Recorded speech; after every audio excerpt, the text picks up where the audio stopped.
కోడి గ్రద్దని చూస్తే హడిలిపోతుంది.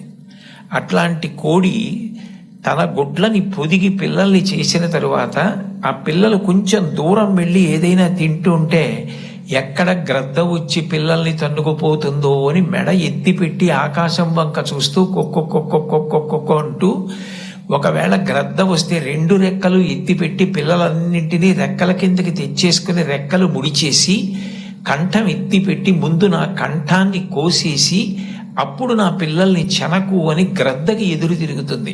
ఒక కోడికి ఎవరు నేర్పారు తన పిల్లల్ని కాపాడుకోమని?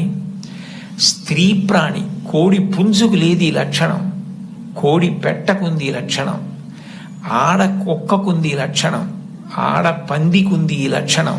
స్త్రీ ప్రాణి ఎక్కడ ఉన్న లోకంలో బిడ్డల్ని కడుపులో పెంచుకోవడం, కడుపుని గర్భాలయం చేయడం, కన్న బిడ్డలకి పాలిచ్చి పెంచి పెద్ద చేయడం, అంత అవ్యాజానురాగంతో స్త్రీ చేసేటటువంటి త్యాగం లేకపోతే ఈ సమాజం లేదు. భగవంతుడి మీద తప్ప అన్యం మీద స్తోత్రం చెయ్యని శంకరాచార్యుల వారు తండ్రి మీద కూడా చెప్పల, అమ్మ మీద మాత్రం 5 శ్లోకాలు చెప్పారు.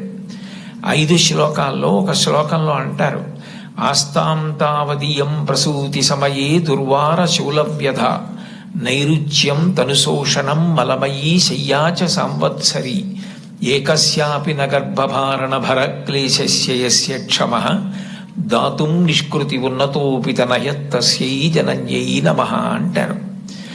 9 నెలలు కడుపు పెద్దదై వికారమును పొంది తాను వంగలేక పని చేసుకోలేక తిందామంటే ఆహారం సహించక ఎంతో కష్టపడి తాను మరణ సదృశమైనటువంటి వేదన పొంది అన్ని నిప్పులు పడి బిడ్డని ప్రసవించి ఆ బిడ్డకి పాలిచ్చి పెంచి పెద్ద చేసి ఏడాది పాటు చలికాలం లేదు, వర్షాకాలం లేదు, మంచంలోనే మలమూత్ర విసర్జన చేస్తే ఆ మలమూత్రములను తుడిచి కడిగి బిడ్డని రక్షించి తాను ఉపవాసాలు చేసి చిట్ట చివరికి అవసరమైతే పిల్లవాడు ఎంత పెద్దవాడైనా వాడికి ఏదైనా కించిత్ అనారోగ్యం కలిగిందంటే భయం వేసినటువంటి మనసుతో నా ఆయుర్దాయం కూడా నువ్వే పోసుకొని బ్రతుకని అనగలిగినటువంటి వ్యక్తి ప్రపంచంలో ఉంటే అది అమ్మ ఒక్కతే.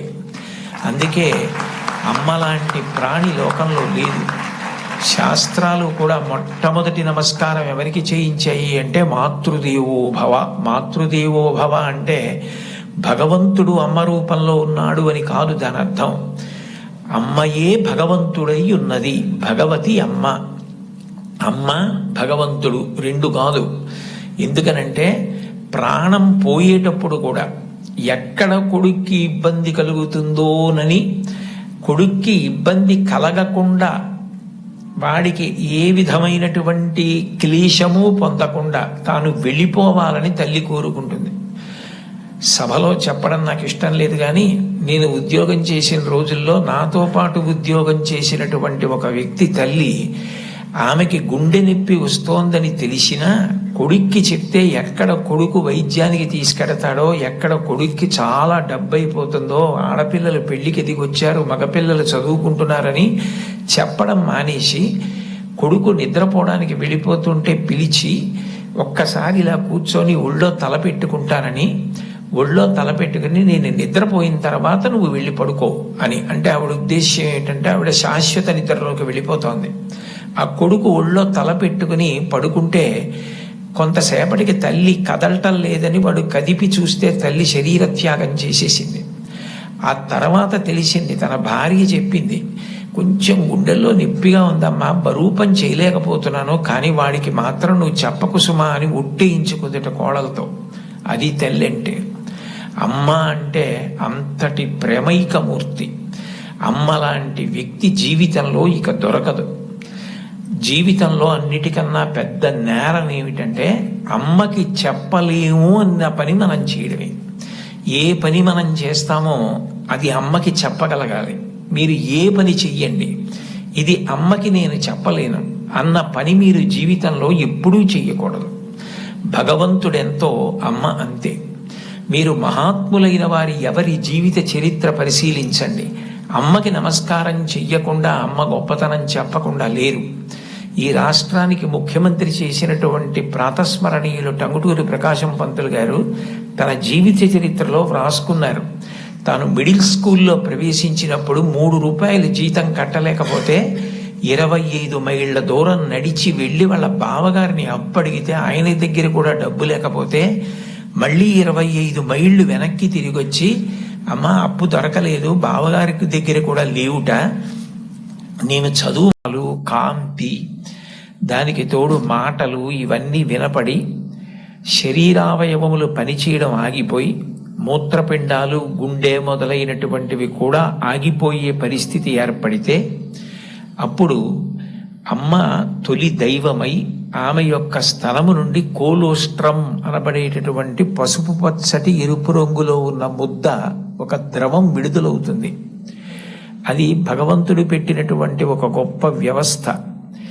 ఏమీ తెలియనటువంటి పసిపిల్లవాడు అంత భయానక స్థితిలో అటువంటి ఆకారాలు వెలుతురు చూసి భీతిల్లిపోతే లోపల ఉన్నటువంటి మలం గడ్డ కట్టేసి నల్లగా అయిపోయి, బ్లాక్ స్టూల్ అంటారట దాన్ని, నల్లగా అయిపోయి ఆ మలాన్ని విసర్జించడం చేతకాక హృదయ స్పందన కూడా ఆగిపోయే స్థితి ఏర్పడితే అప్పుడు పిల్లవాడికి గొప్ప స్వాంతన కలిగి కే మొదలైనటువంటి విటమిన్లతో కూడుకుని మళ్ళీ లోపల ఉన్న ప్రధానమైన అవయవాలన్నీ పనిచేసి గడ్డ కట్టినటువంటి మలం బయటికి వెళ్ళిపోయేటట్టుగా చేయగలిగిన శక్తి కలిగిన కోలోస్ట్రం అమ్మ యొక్క స్థనం నుంచి విడుదలవుతోంది. ఈ మాటలు నేను చెప్పట్లేదు, చాలా ప్రఖ్యాతమైనటువంటి ఒక గైనకాలజిస్ట్, ఒక డాక్టర్ గారు రామాంజనేయులు గారని వారు ఒక పుస్తకం రాశారు. ఆ పుస్తకం ఇంగ్లీష్లో ఉంది, మాతృదేవో భవ అని.